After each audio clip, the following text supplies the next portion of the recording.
La cumbia filosófica no es pura metafísica, esto es cuestión de lógica. Este ritmo lo bailaban Demócrito y Platón, levantando las manos en pleno Partenón. Sin modificar. Todos pensaban que era una pavada, hasta que Sócrates dijo: solo sé que no sé nada. Yo solo sé que no sé nada. Llegó el momento en que hablemos de esa relación o ese matrimonio poco conocido o poco reconocido que se da entre la filosofía y la literatura.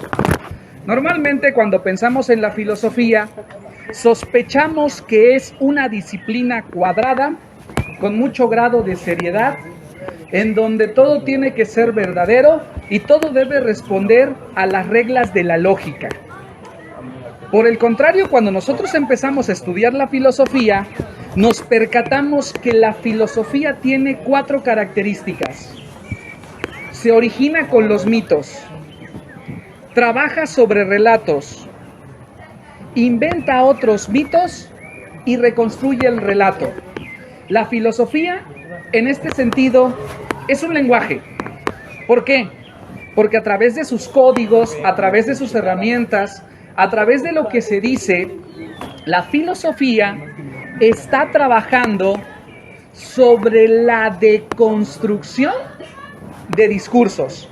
En este sentido, la filosofía siempre parte de análisis de discursos, pero esos son discursos de una realidad. Una cosa que debemos nosotros considerar y tomar en cuenta es que la filosofía tiene una diferencia entre el mitos y el logo, entre lo mito, entre lo mitológico.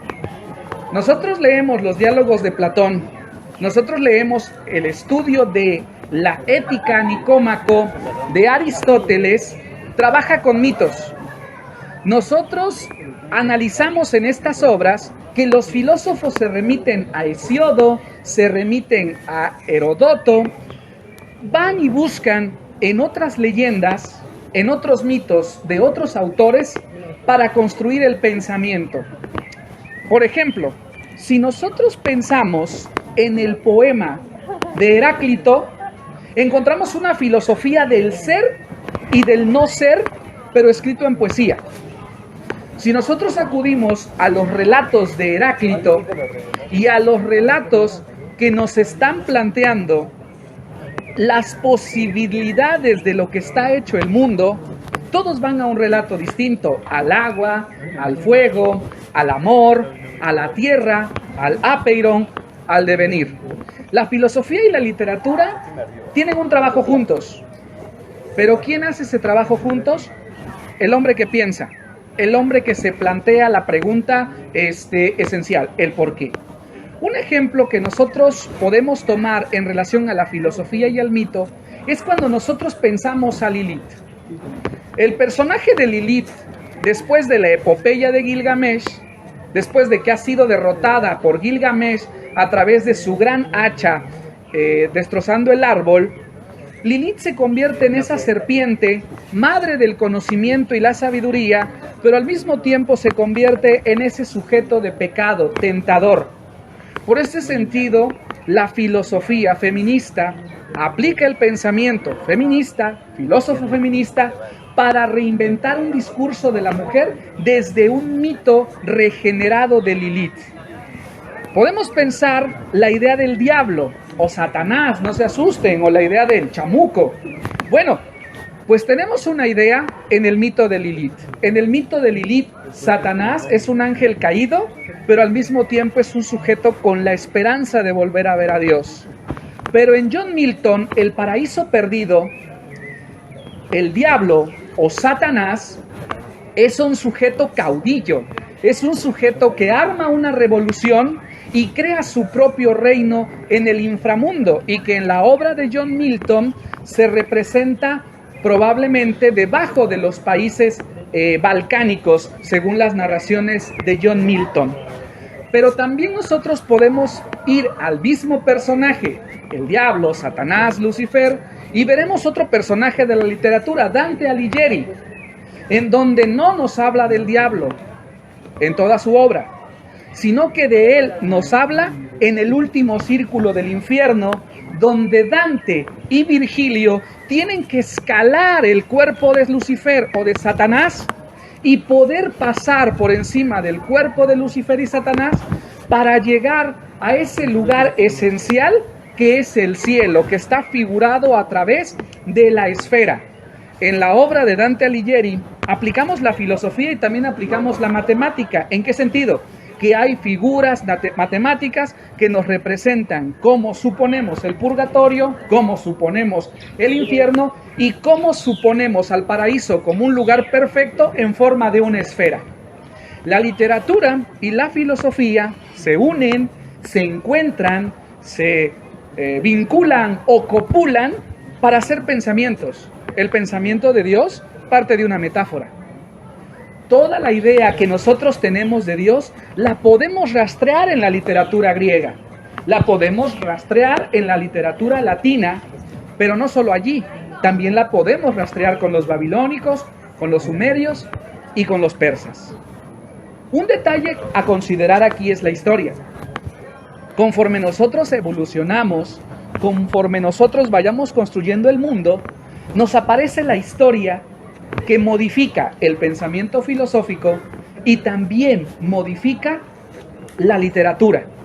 La historia es ese escenario donde literatura y filosofía se vuelven a pensar. Hay muchos autores que a través de la literatura nos plantean problemas filosóficos. Humberto Eco. Humberto Eco, en El nombre de la rosa, en El péndulo de Foucault, nos está planteando en El péndulo de Foucault el esoterismo. En El nombre de la rosa nos plantea la filosofía medieval. Muchos autores, y por no decir muchos, no es que no tenga el nombre de varios, sino que no hay que hacer esto una especie de relato de autores, pero quiero remitirme a otro, Federico Nietzsche. Cuando plantea la muerte de Dios, lo hace a través de la metáfora del loco. En ese parágrafo, Federico Nietzsche, de manera literaria, expresa la filosofía que deberá surgir tras la muerte de Dios. En el Zaratustra, que inicia de manera poética, 30 años tenía Zaratustra cuando en plenitud de su edad subió a la montaña y encaró al sol y le dijo: Astre rey, ¿qué es de ti sin los que te adoran? Allí Federico Nietzsche está ocupando la literatura para poder expresar un pensamiento de una época donde el discurso de Dios había sido mezclado con otras corrientes que probablemente no se hubiesen podido mezclar sin la intervención de la pluma de Federico Nietzsche. Bien, ha llegado el momento de que realicemos lo que hace a la filosofía. Preguntar. Preguntemos. ¿Por qué no se nos señala que la filosofía es una literatura? ¿Por qué no se nos señala que la filosofía es una literatura? De primera hay dos posibilidades. Una, esto exigiría que el profesor tuviera que mostrarles textos literarios y a veces no hay tiempo. Y número dos, poder encontrar hoy en día textos literarios que abarquen a todos. Y este es el gran problema de la docencia. Poder encontrar un texto literario o poder encontrar alguna corriente filosófica en la cual todos ustedes se integren. Eventualmente podríamos enseñar filosofía y literatura bajo la posibilidad de que cada uno de ustedes escogiera una corriente o escogiera un área de la literatura y desde ahí hacer filosofía. Pero eso necesitaría más tiempo que un semestre y número dos, necesitaría a un profesor que tuviera esa apertura para el tema. Y las escuelas de filosofía o las escuelas de docentes poco hacen o poco se preocupan por este acercamiento a la literatura y a la filosofía. Pero bien, seguimos preguntando. ¿Cuál sería la diferencia entre la filosofía escolar y la filosofía de verdad? La filosofía escolar y la filosofía de verdad. Bien interesante este concepto de verdad. La filosofía escolar nos tiene que preparar para exámenes, mediante manuales, mediante cronologías y la enumeración de datos. Esta filosofía escolar no quiere que ustedes aprendan filosofía. Lo que quiere la filosofía escolar es que ustedes conozcan la filosofía. Esa es la intención de la escuela. Número 2, la filosofía de verdad es aquella que nosotros hacemos a partir de lo que nos vamos encontrando. Por ejemplo, Guillermo de Baskerville, un personaje del Nombre de la Rosa, y Axo, o un personaje más del Nombre de la Rosa, discípulo de Guillermo Baskerville, se van encontrando con una serie de cosas hasta llegar a la parte final de la obra, en el Nombre de la Rosa, en donde estos dos sujetos, un maestro y un alumno, se van encontrando con ciertos rasgos y con esos rasgos van pensando una filosofía. Digamos que la filosofía de verdad es esa filosofía por la cual no estamos estudiando. Es decir, es eso que me dieron en la escuela y que de repente yo me lo encuentro en la realidad y yo lo ejecuto o lo atravieso con la espada de la filosofía y lo pienso. Esa sería como la posible respuesta a esta pregunta, ¿no? Pero bien, una más. ¿Cuál es la diferencia entre filosofía, literatura e historia? La diferencia entre filosofía, literatura e historia. La filosofía está en la pregunta ¿por qué? La literatura es la imaginación de las respuestas al por qué. Número 3. La historia es el escenario donde se actualiza la pregunta el por qué y donde se imaginan cosas distintas del por qué. Pensemos en Don Juan y no en su compañero. Pensemos en Don Juan. Don Juan ha tenido, creo, al menos 4 relatos. El de Zorrilla, que es un Don Juan que busca sexo en las mujeres y es un burlador que llega hasta Italia y enamora a una duquesa. El Don Juan, José Zorrilla, siglo de oro español. Después aparece otra idea de Don Juan. La otra idea del Don Juan aparece, obviamente, en el siglo XIX con Don Juan Tenorio. ¿Sí? Es Calderón de la Barca, corresponde al burlador de Sevilla. Y José Zorrilla corresponde al Don Juan Tenorio. En este personaje, en la segunda versión del Don Juan, este Don Juan literario es otra cosa. Ya no es solo un sujeto que busca sexo, es un sujeto que busca enamoramiento, que busca cautivar. Y por eso va a ganarle el reto a don Luis Mejía. Y por eso lo van a matar. Y no estoy diciendo el fin de la obra. Pero en esa idea de Don Juan aparece doña Inés, donde ya una mujer le lanza una apuesta a Dios de poder salvar el alma del Don Juan Tenorio. Tercera idea de Don Juan con otro personaje, Soren Kierkegaard, a través de Johann, el personaje de Diarios de un seductor. Diario de un seductor. Este Johann escribe cartas y va describiendo en cada una de sus cartas cómo se va enamorando a través de lo que está escribiendo. La cuarta imagen de un Don Juan la tenemos en Lord Byron, que es un personaje que se enamora, pero sus relaciones amorosas, él termina atrapado, él termina mezclado, y en esa mezcla termina con un dolor que lo lleva a luchar por el idealismo en una revolución fuera de su país, que es la revolución en Grecia. Entonces aquí, el Don Juan, un mismo personaje de un hombre coqueto, enamorador, visto por 4 autores. Ahí está la vinculación entre filosofía, historia y literatura.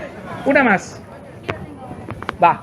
¿Algún relato de mi vida puede ser revisado por la filosofía? ¿Algún relato de tu vida puede ser revisado por la filosofía?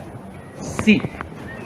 La filosofía lo que hace, utilizando la metáfora de la navaja de Ockham, ¿sí? De Guillermo de Ockham, que establece esa ruptura entre las nominales y el universalismo, Guillermo de Ockham, lo que hace la filosofía es una navaja filosa que parte los relatos y los contextualiza.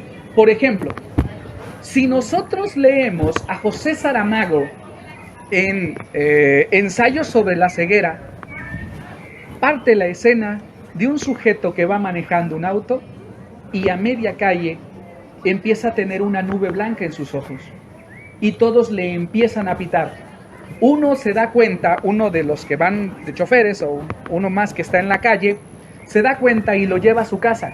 Y él le dice, el personaje que se había quedado ciego por esa nube blanca, muchas gracias. Cuando llega su esposa, se da cuenta que lo han robado. Entonces, nosotros vamos desarrollando, al ir leyendo ensayos sobre la ceguera, cómo las pasiones humanas son tocadas por la literatura. Entonces, no solo un relato tuyo, un relato de cualquiera puede ser revisado, tocado y analizado por la filosofía. Un ejemplo es cuando vemos el diálogo de Platón, El banquete.